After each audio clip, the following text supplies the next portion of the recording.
મિત્રો, જીવનમાં મોટો બદલાવ લાવવો હોય તો 6 જુલાઈ દેવશયની એકાદશીના દિવસે આ એક વૃક્ષને સ્પર્શ કરી આ મંત્ર બોલીને ચાલ્યા આવજો. કંગાળ પણ ધનવાન બનશે. એટલી બધી ધન દોલત આવશે કે સંભાળી નહીં શકો. જન્મો જન્મની ગરીબી તરત જ દૂર થઈ જશે. વિશ્વાસ ન હોય તો 6 જુલાઈ દેવશયની એકાદશી રવિવારના દિવસે પ્રત્યક્ષ કરીને જોઈ લેજો. ભક્તો, આજના આ વિડીયોમાં આપણે જે ચમત્કારી દેવ વૃક્ષો વિશે વાત કરવાના છીએ તે દેવ વૃક્ષોમાં રવિવારના દિવસે સ્વયં માતા લક્ષ્મીજીનો વાસ હોય છે અને આ વૃક્ષો તમારા ઘરની આસપાસ જ બહુ સરળતાથી મળી જશે. આ દેવ વૃક્ષો વિશે સ્વયં મહાદેવે પોતાના પ્રિય ભક્ત રાવણને કહ્યું છે કે કોઈ પણ વ્યક્તિ સાચા સમયે સાચા મુહૂર્ત પર સાચી ક્રિયા અનુસાર 6 જુલાઈ દેવશયની એકાદશી રવિવારના દિવસે આ વૃક્ષને અડીને ચૂપચાપ પાછો આવી જાય છે તો તેના ઘરમાં સ્વયં મહાદેવજી વાસ કરે છે અને તેના જીવનમાં ચાલી રહેલી ગરીબી, દુઃખ, કષ્ટ બધું સમાપ્ત થઈ જશે. જન્મોજન્મની ગરીબી તરત દૂર થઈ જશે. તમારું ભાગ્ય 7મા આસમાને પહોંચી જશે. જ્યાં પણ જશો ધન દોલત પાછળ પાછળ આવશે. તો તમને એક નાનકડી વિનંતી છે કે વિડીયોને પૂરો જોજો. મિત્રો, આ વિડીયોમાં અમે તમને એવા વૃક્ષો બતાવીશું જેમને માત્ર અડવાથી તમારી ગરીબી તરત દૂર થઈ જશે. જી હા દોસ્તો, માં લક્ષ્મીની તમારા પર એવી કૃપા થશે કે આવનારા સમયમાં તમે ધનવાન બની જશો જો તમે 6 જુલાઈ 2025 દેવશયની એકાદશી રવિવારના દિવસે આ વૃક્ષોને માત્ર અડવાથી તમારી મારી ગરીબી દૂર થઈ જશે. કારણ કે મિત્રો, પૂજ્ય ગુરુજીએ હમણાં પોતાની કાલની શિવ મહાપુરાણની કથામાં જણાવ્યું કે જો તમે આખું વર્ષ પૂજા પાઠ ટોટકા ઉપાયો કરીને થાકી ગયા હો અને તમને રતિભર પણ ફાયદો ન થયો હોય તો ગુરુજીએ બહુ વિશેષ અને રામબાણ ઉપાય બતાવ્યો છે. 6 જુલાઈ દેવશયની એકાદશી રવિવારના દિવસે એકાદશી પર આ વખતે 144 વર્ષ પછી દુર્લભ સંયોગમાં આકાશ લાલ થવાનું છે અને આ વખતે 2025માં એકાદશી પૂરા 144 વર્ષ પછી મહાકુંભમાં પડવા જઈ રહી છે. મહાકુંભમાં આવેલા સાધુસંતોએ પણ આ વૃક્ષો વિશે જણાવ્યું છે. તો જે વૃક્ષો વિશે અમે તમને બતાવવા જઈ રહ્યા છીએ, જો તમે તેને અમારા બતાવ્યા મુજબ સાચા સમય અને શુભ મુહૂર્ત જોઈને અડી લો છો તો વિશ્વાસ માનજો તમારા જીવનમાં થોડા દિવસો પછી ધનવર્ષા થવા લાગશે.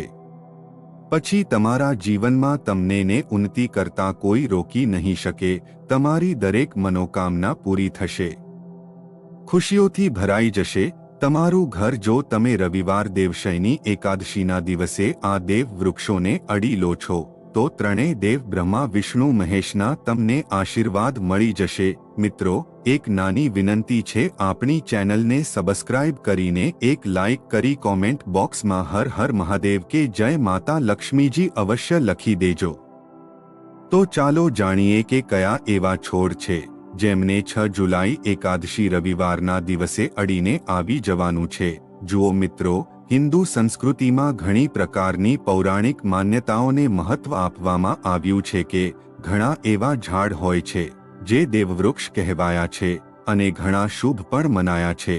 પ્રકૃતિમાં રહેલા ઘણા એવા ઝાડ હોય છે જે આપણા જીવનમાં ચાલી રહેલી પરેશાનીને દૂર કરી દે છે. ખાસ વાત એ છે કે ઝાડની લોકો માત્ર પૂજા જ નથી કરતા પણ ઔષધિના રૂપમાં પણ પ્રયોગ કરે છે.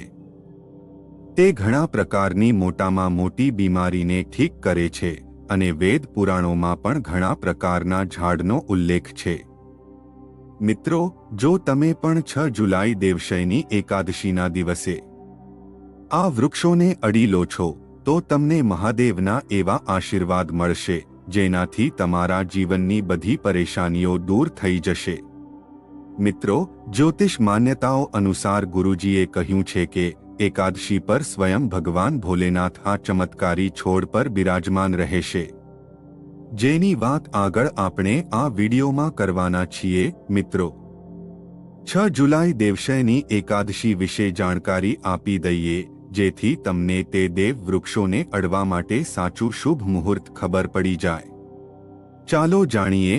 ભક્તો, જો તમારે 6 જુલાઈ એકાદશીના દિવસે ઝાડને અડવું હોય તો કોઈ પણ સમયે અડીને આવી શકો છો, તેમાં કોઈ તકલીફવાળી વાત નથી. ચાલો હવે અમે તમારો વધારે સમય બગાડ્યા વગર બતાવીએ કે કયા કયા ઝાડને અડવું જોઈએ.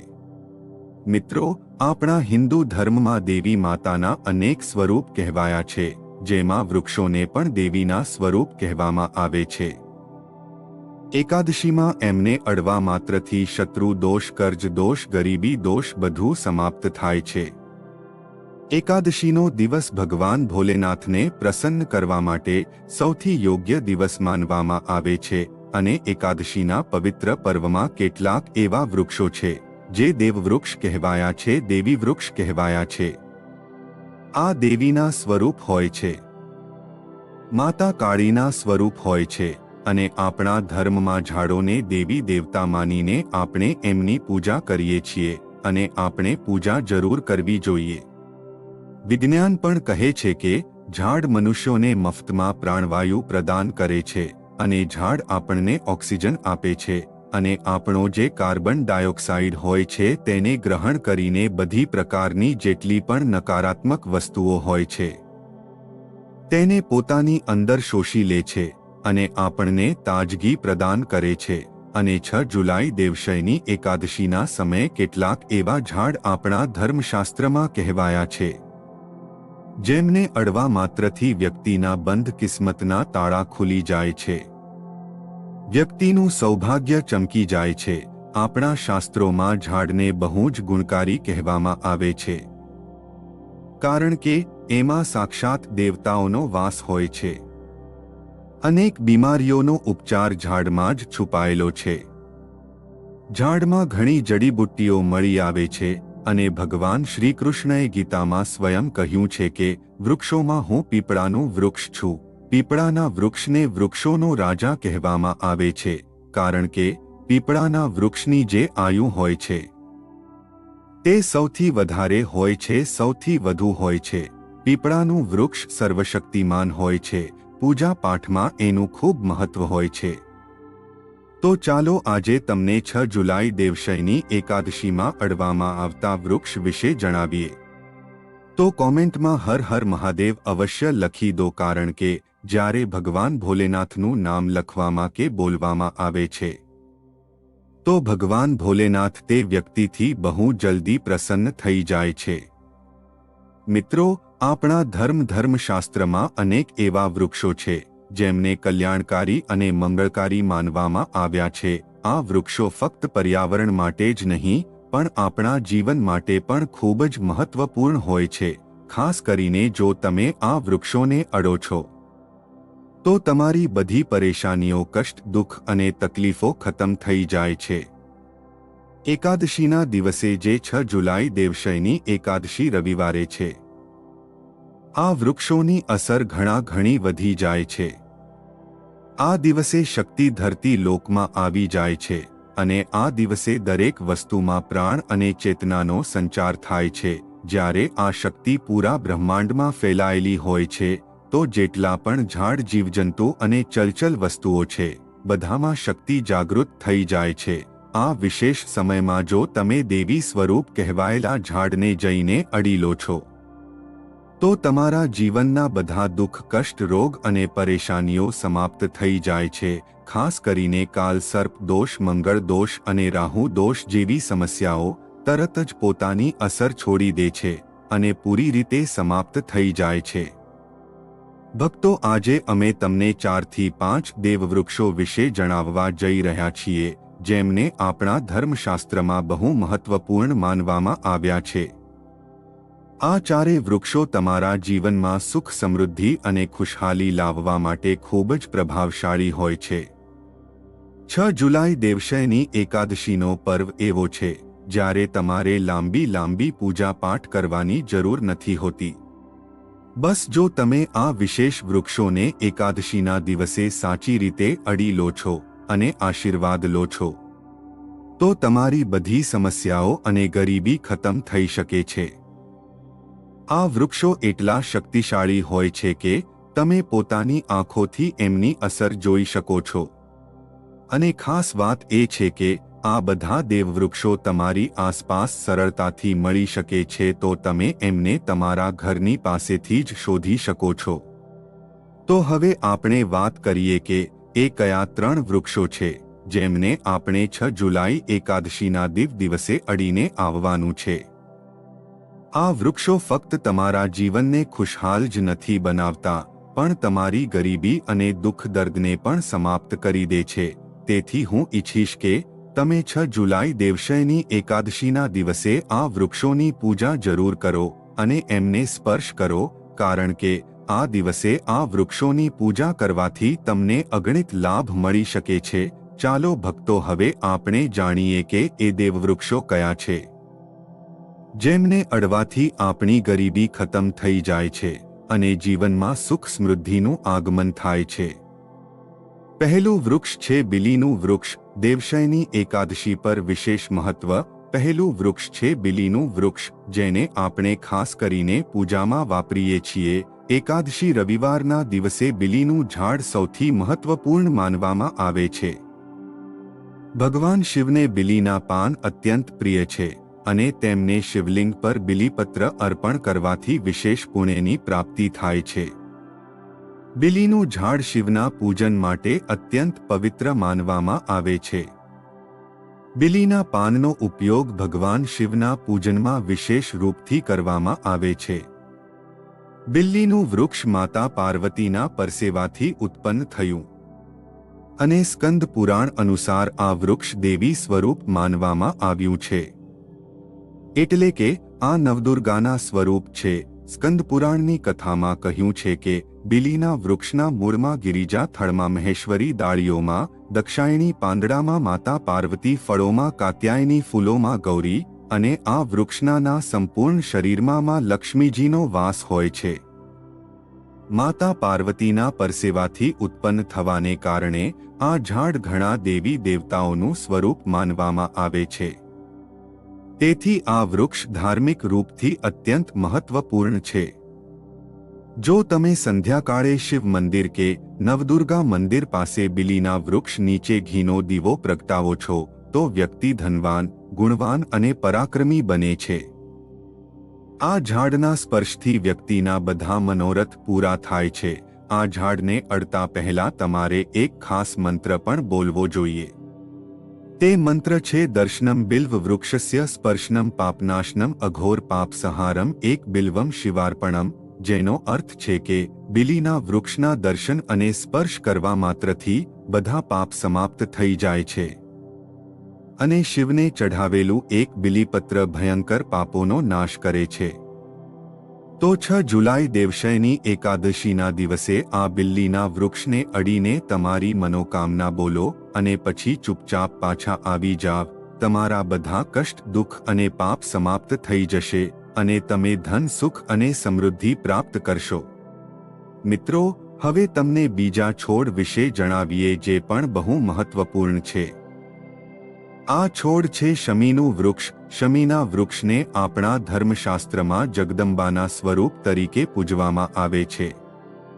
આ સ્વયંમાં જગદંબાનું સ્વરૂપ છે અને આના પરમાં જગદંબા સાક્ષાત બિરાજમાન રહે છે.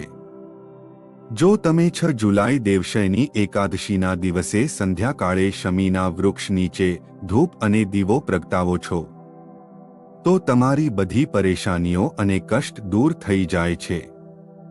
આ ઉપરાંત શમીના મૂળમાં સિંદૂર નાખવાથી વ્યક્તિને સારા સ્વાસ્થ્યની પ્રાપ્તિ થાય છે. જે લોકો લાંબા સમયથી બીમાર છે તેમના માટે આ એક બહુ સારો ઉપાય છે. જો તમારા ઘરમાં કોઈ સભ્ય લાંબા સમયથી બીમાર પડ્યો હોય તો તમે તે વ્યક્તિના શરીર પરથી 7 વાર સિંદૂર ઉતારીને શમીના મૂળમાં નાખી શકો છો. આનાથી તેમના રોગ જલ્દી ઠીક થઈ જશે. આ ઉપરાંત જો તમે બીમારીથી બચવા માંગો છો અને નિરોગી રહેવા માંગો છો તો શમીના મૂળમાં સિંદૂર નાખવાથી આ તમારો રોગનાશ કરી શકે છે. તમારે 6 જુલાઈ દેવશયની એકાદશીના દિવસે શમીના વૃક્ષને અડીને તમારી મનોકામના બોલવાની છે. જ્યારે તમે આ કરશો તો તમે જોશો કે તમારી મનોકામના પૂરી થઈ જશે અને તમારી દરિદ્રતા સમાપ્ત થઈ જશે. આ દિવસે શમીના વૃક્ષના પ્રભાવથી તમને અપાર લાભ મળી શકે છે. તો આ એકાદશી પર શમીના વૃક્ષનો આશીર્વાદ લઈને તમારા જીવનમાં ખુશહાલી અને સમૃદ્ધિ લાવો. મિત્રો, હવે આપણે વાત કરીશું ત્રીજા વૃક્ષની, જેને દેવવૃક્ષ પણ કહેવાય છે. આ વૃક્ષ છે પારિજાતનું વૃક્ષ. પારિજાતનું વૃક્ષ સમુદ્ર મંથનથી ઉત્પન્ન થયું હતું અને તેને દેવરાજ ઇન્દ્રના નંદનવનમાં સ્થાપિત કરવામાં આવ્યું હતું. પાછળથી ભગવાન શ્રીકૃષ્ણે આ વૃક્ષને માનવ કલ્યાણ માટે ધરતી પર લાવ્યા હતા.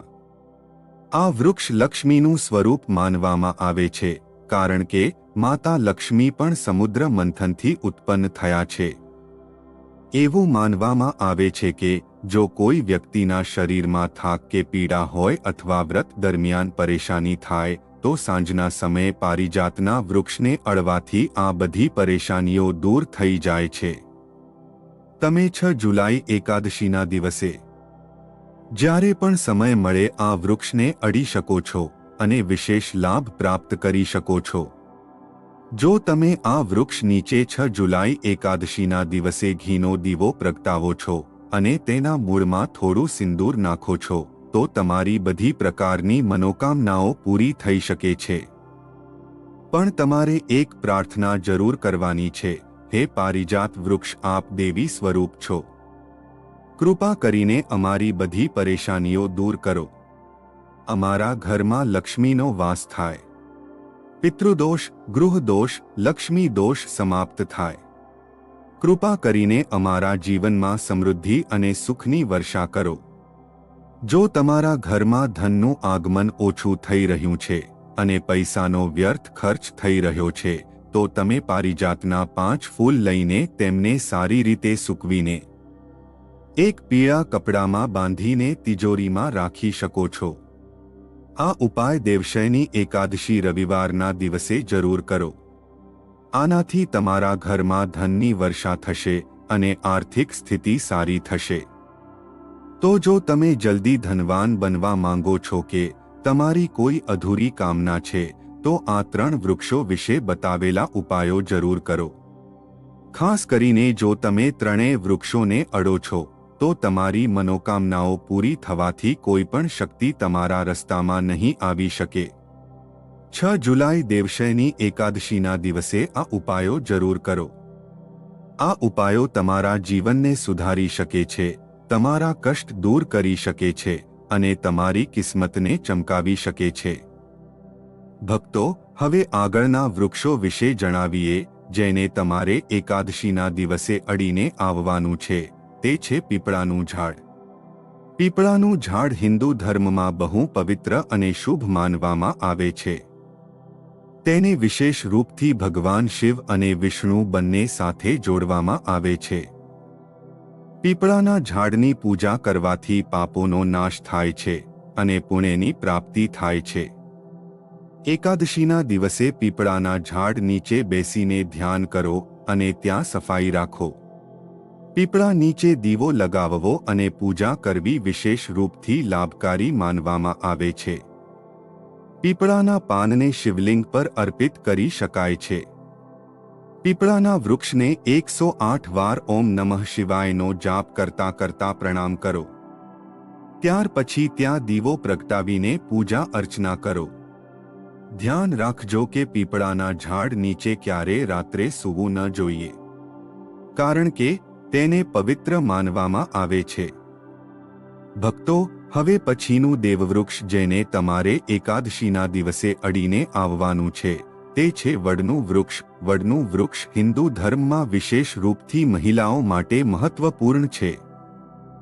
આ ઝાડ સમૃદ્ધિ, સુખ અને આશીર્વાદનું પ્રતીક માનવામાં આવે છે.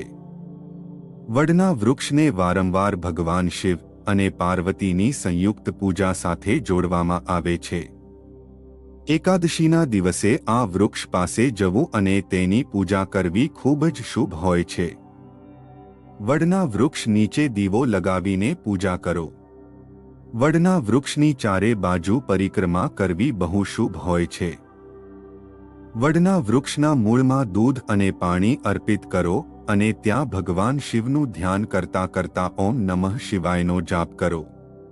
વડના વૃક્ષની પૂજા દરમિયાન તેની શાખાઓ અને થડને પણ પ્રણામ કરવા જોઈએ, કારણ કે આ વૃક્ષ જીવન અને સમૃદ્ધિનું પ્રતીક છે. વડના વૃક્ષના પાન પણ ભગવાન શિવને પ્રિય હોય છે. આથી વડના પાનને શિવલિંગ પર અર્પિત કરવું શુભ માનવામાં આવે છે. ભક્તો, હવે પછીનું ઝાડ જેને તમારે એકાદશીના દિવસે અડીને આવવાનું છે તે છે લીમડાનું ઝાડ. લીમડાનું ઝાડ એક બીજું મહત્વપૂર્ણ ઝાડ છે જેની એકાદશીના દિવસે પૂજા કરવી શુભ માનવામાં આવે છે. લીમડાનું ઝાડ વિશેષ રૂપથી સ્વાસ્થ્ય અને શુદ્ધતાનું પ્રતીક છે. આ ઝાડના પાન અને છાલ ઔષધીય ગુણોથી ભરપૂર હોય છે અને તે શરીરની શુદ્ધિ માટે ઉપયોગી હોય છે. લીમડાના ઝાડ પાસે જઈને તેની પૂજા કરો. લીમડાના પાનને શિવલિંગ પર અર્પિત કરવાથી પુણ્યની પ્રાપ્તિ થાય છે. લીમડાના ઝાડની છાલ અને પાનને પાણીમાં નાખીને સ્નાન કરવું તે પણ શુદ્ધતા અને સ્વાસ્થ્યનું પ્રતીક માનવામાં આવે છે. લીમડાના ઝાડની પૂજા કરતી વખતે ઓમ નમઃ શિવાય મંત્રનો જાપ કરો. આ માનસિક શાંતિ અને પાપોથી મુક્તિ અપાવવામાં સહાયક હોય છે. લીમડાના પાનનું સેવન પણ શારીરિક શુદ્ધિ માટે કરી શકાય છે, પણ ધ્યાન રાખજો કે તેનું સેવન મર્યાદિત માત્રામાં કરો. હવે પછીનું ઝાડ જેને તમારે એકાદશીના દિવસે અડીને આવવાનું છે તે છે આંબાનું ઝાડ. આંબાનું ઝાડ પણ હિન્દુ ધર્મમાં મહત્વપૂર્ણ અને શુભ માનવામાં આવે છે. આંબાના ઝાડની પૂજા એકાદશીના દિવસે કરવાથી વ્યક્તિને સુખ, સમૃદ્ધિ અને આશીર્વાદ મળે છે. આંબાના ઝાડ પાસે જઈને તેની પૂજા કરો અને ભગવાન શિવનું ધ્યાન કરો. આંબાના પાનને શિવલિંગ પર અર્પિત કરો અને ઓમ નમઃ શિવાય મંત્રનો જાપ કરો. આંબાના ઝાડને શિવના પૂજનમાં વિશેષ રૂપથી ઉપયોગ કરો, કારણ કે આ ઝાડ શુભ અને સમૃદ્ધિનું પ્રતીક માનવામાં આવે છે. મિત્રો, જો તમને અમારો વિડિયો પસંદ આવ્યો હોય તો કૃપા કરીને તેને લાઈક જરૂર કરો અને જો તમે ચેનલ પર નવા છો તો ચેનલને સબસ્ક્રાઇબ કરીને બેલ આઇકનને દબાવવાનું ન ભૂલતા. આનાથી તમને અમારા આવનારા વિડિયોની જાણકારી સૌથી પહેલા મળશે. વિડિયોને અંત સુધી જોવા માટે તમારો ખૂબ ખૂબ ધન્યવાદ. હર હર મહાદેવ. ઓમ નમઃ શિવાય.